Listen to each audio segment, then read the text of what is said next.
ఈ tutorial friends, ఈరోజు మనం చూసినట్లయితే రాష్ట్రంలో ఆంధ్రప్రదేశ్లో 50,000కు పైగా ఖాళీలోని ఒక ఆర్టికల్ విశాలాంధ్ర పేపర్లో పబ్లిష్ అయింది. వివరాల్లోకి వెళ్తే, నిరుద్యోగులు నిర్వేదం అనే టైటిల్తో ఈ పేపర్లో పబ్లిష్ అవ్వడం జరిగింది. జాబ్ క్యాలెండర్ పదే వాయిదా పడటంతో పోటీ పరీక్ష అభ్యర్థుల అసంతృప్తి, నిర్వేదం పెరుగుతుంది.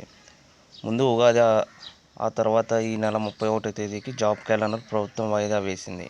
మరో వారం రోజులు ఈ నెల ముగియనుంది. వాయిదాల పర్వంతో పోటీ పరీక్షల ప్రిపరేషన్ కొనసాగిస్తున్న వారికి తీవ్రమైన టెన్షన్ నెలకొంది.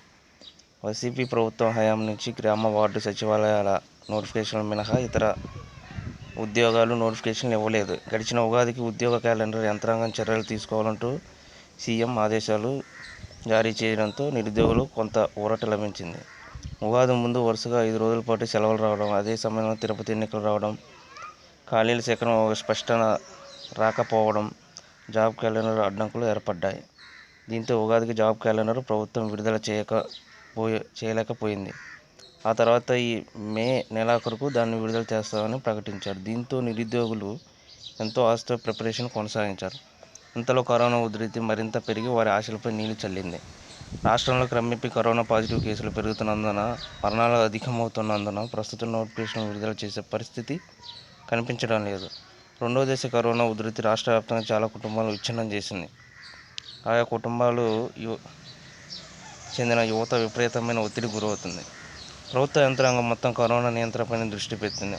మధ్యలో సంక్షేమ పథకాలు సీఎం జగన్ ప్రవేశపెడుతున్నారు.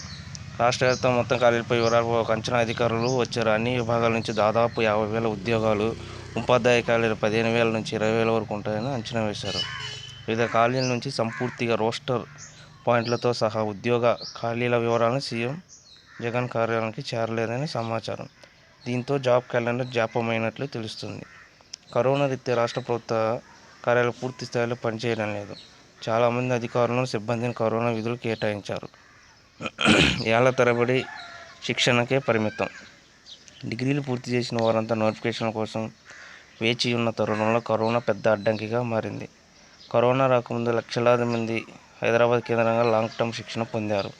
ఆ తర్వాత తొలి దశ కరోనా రావడంతో ఇళ్లకు చేరుకున్నారు. మధ్యలో కాస్త తగ్గుముఖం పట్టడంతో కొందరు మళ్లీ హైదరాబాద్ వెళ్లినారు. ఆన్లైన్ ద్వారా పోటీ పరీక్షలు సిద్ధమవుతున్నారు. ఇప్పటికే వేలాది రూపాయల శిక్షణ కోసం వెచ్చించిన ఎలాగైనా గవర్నమెంట్ జాబ్ సాధించాలన్న లక్ష్యంతో ఉన్నవారికి నోటిఫికేషన్లు అనుకున్న సమయానికి రాకపోవడంతో నిరుత్సాహం వ్యక్తం చేస్తున్నారు. తాజాగా డిగ్రీలు పూర్తి చేసిన వారికి సరే, ఇప్పటికీ ఏడాది నెలలు రోజులు గడువుతూ లాస్ట్ ఛాన్స్ కోసం ఎదురు చూస్తున్న అభ్యర్థులు నోటిఫికేషన్ల జాప్యం కారణంగా ఆందోళన చెందుతున్నారు. అసలు ఏం చేయాలో దిక్కుతోచని స్థితిలో నిరుద్యోగ యువత ఉంది. ఈ తరహా మానసిక ఒత్తిడితో యువత నలిగిపోతుంది. ఇవ్వండి ఈ గ్రామ సచివాలయం teacher, DSC, APPSC group 1, group 2, police, SI, constable ఈ ఉద్యోగాలు ఏ క్షణానైనా రిలీజ్ అవ్వచ్చు. గవర్నమెంట్ అఫీషియల్ అనౌన్స్మెంట్ ప్రకారం ఈ నెల 31న రిలీజ్ చేయాలనుకున్నారు. కానీ ఈ కరోనా ఉధృతి వల్ల ఇది ఆగినది. ఏ క్షణానైనా నోటిఫికేషన్ రావచ్చు. కాబట్టి ఎవరైతే కాంపిటేటివ్ ఆస్పిరెంట్స్ ఉంటారో, ఇప్పుడు దాకా ఎలాగైతే ఒక డిసిప్లైన్గా ప్రిపరేషన్ కంటిన్యూ చేశారో అదే విధంగా కంటిన్యూ చేయండి. నోటిఫికేషన్ రిలీజ్ అయిన తర్వాత సమయం సరిపోదు. సమయం ఇప్పుడే ఉన్నది, మనం సద్వినియోగం చేసుకుందాం. ఎవరైతే ఈ కాంపిటేటివ్ ప్రిపేర్ అయ్యే ఆస్పిరెంట్స్ ఉన్నారో వాళ్ళందరికీ ఏబీ ట్యుటోరియల్ తరపున all the best. Thank you. ఈ వీడియో మీకు నచ్చినట్లయితే లైక్ చేయండి, షేర్ చేయండి, సబ్స్క్రైబ్ చేయండి.